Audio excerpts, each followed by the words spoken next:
জামাতের নেতারা এটাকে আওয়ামী লীগকে উস্কানি দিয়ে আমাদের ছাত্রদলের নেতাকে টার্গেট করে একের পর এক রক্ত নিয়ে আমাদেরকে মাঠ থেকে প্রতিহত করার চেষ্টা করতেছে, টার্গেট করতেছে ছাত্রদল। আমার ভাই কবরে, তুমি কেন বাহিরে?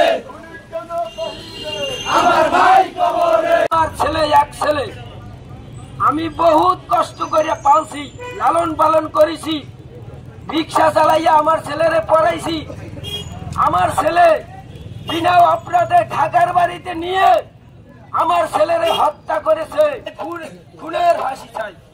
জনগণ আমার পাশে আপনারা একটু দাঁড়াইয়েন। সন্ত্রাসীরা আমার ভাইকে কবরে পাঠিয়ে তারা আজকে কিভাবে নিশ্চিন্তে জীবন যাপন করে, বর্তমান প্রশাসন কি নাকে তেল দিয়ে ঘুমাচ্ছে। আমার জানতে ইচ্ছা করে আজকে এই বাংলাদেশের মানুষের স্বাধীনতা আমরা কি দিতে তাহলে ব্যর্থ হচ্ছি। বাউফল উপজেলা পৌর ছাত্র দলের উদ্যোগে যে আজকের এই মানববন্ধন, এই মানববন্ধন থেকে আমাদের বক্তব্য একদম স্পষ্ট। এই ছাত্র নেতাদেরকে একটি প্রি প্ল্যান করে জঙ্গিবাদীরা হামলা চালিয়ে এই হত্যা করা হয়েছে, আমরা এটা মনে করি। যারা খুন করেছে তাদের ফাঁসি চাই আমি। আমার পরিবারকে যেভাবে এভাবে বিশ্বাস করেছে, ওকে মানে কুপিয়ে জখম করে একদম স্পটে মেরে ফেলে।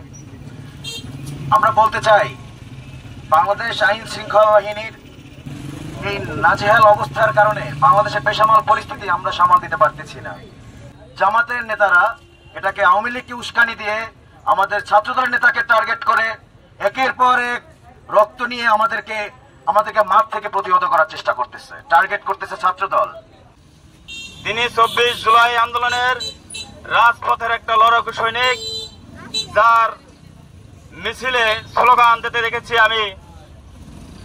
আমি কে তুমি কে, রাজাকার রাজাকার, কে বলেছে স্বৈরাচার স্বৈরাচার। এবং এই 17 বছর ফ্যাসিস্ট হাসিনার পতন আন্দোলনে আমাদের সাথে সক্রিয় ভূমিকা রেখেছে।